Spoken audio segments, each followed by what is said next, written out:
So basically in Malaysia, in fact the whole world over, we see this shift from a social democrat position to a neoliberal position, where the national income is being redivided. A bigger share is going towards the corporations. A smaller share is coming towards ordinary people. You know? Now, if this is happening, not only in Malaysia, we can't blame Mahathir only for this. We can't blame Thatcher only for this. We can't blame Reagan. It's not individuals, So I think, okay, I'll give you analysis, you can go and think about it. Because I think for social activists, we must know what is happening, we must know why it's happening. And only then can we devise strategies to overcome why it's happening.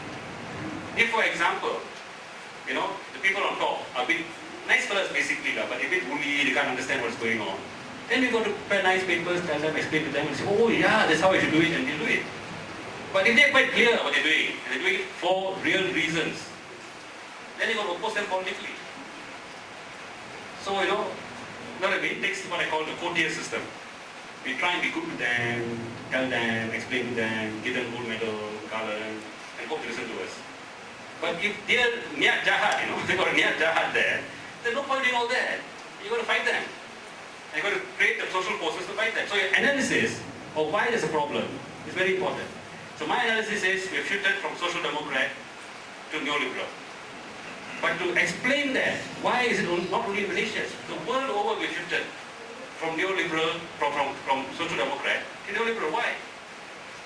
Because Mahathir convinced everyone, Thatcher convinced everyone. Why have we shifted? That also is important. I'll tell you something.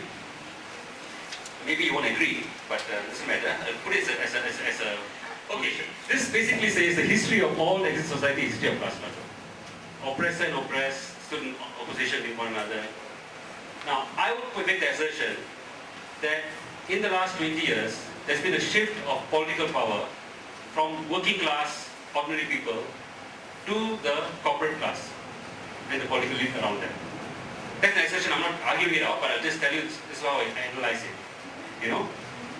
And that is why you're getting policies which are very friendly towards businesses and corporates, and which are quite bad for the working class. Not only working class, ordinary people of all, whether they're peasants, working class, small businessmen. Okay? And the reason for this, why has there been a shift? How has there been a shift? Next one. Alright. Who's this? Give a name to the bear. Born 1917. Right, 1989. Lenin, no, Lenin was a bear. Died earlier. 1989. Died 1989. Born 1917. Soviet Union, yeah. That's Soviet Union. October Revolution is called a bear. Now, you see, this is not to say that I'm holding up the Soviet Union under, Stalin and Khrushchev and all that as the best political system in the world that we ever seen, But it did prove one thing, It did prove that you do not need capitalists to develop a modern economy. From 1917, there were no capitalists in Russia. It was state control.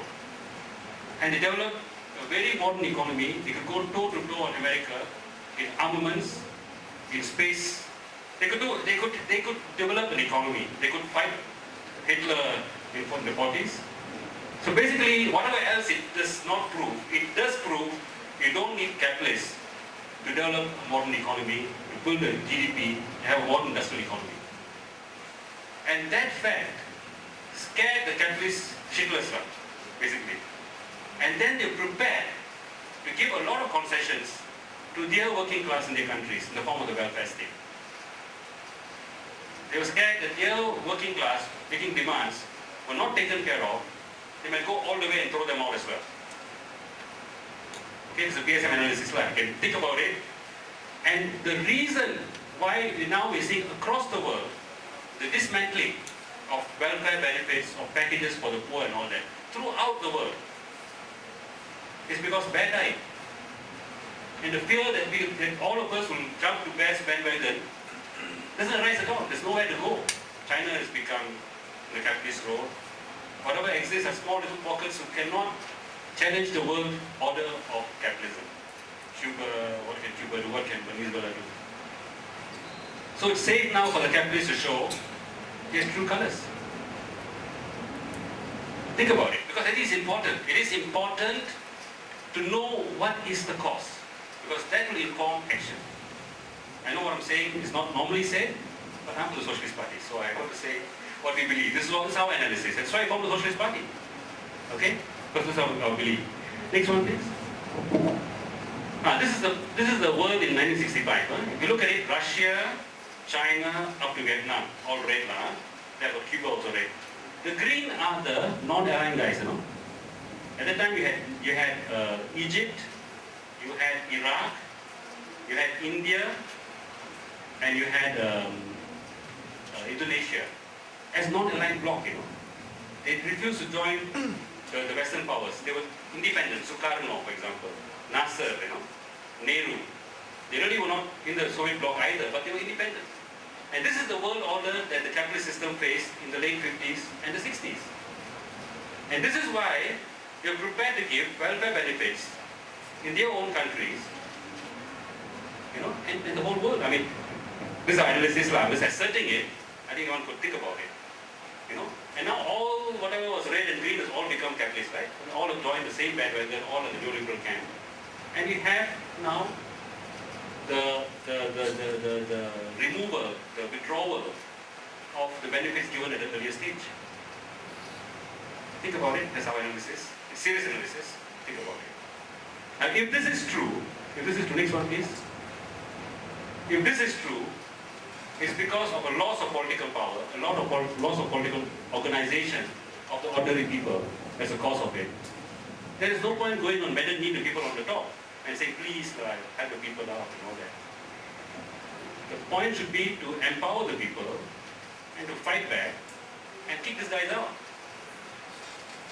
Okay, that is the answer. That's what the PSF is saying. You can't talk to these guys. These guys are better to the system. They're part of the corporate class.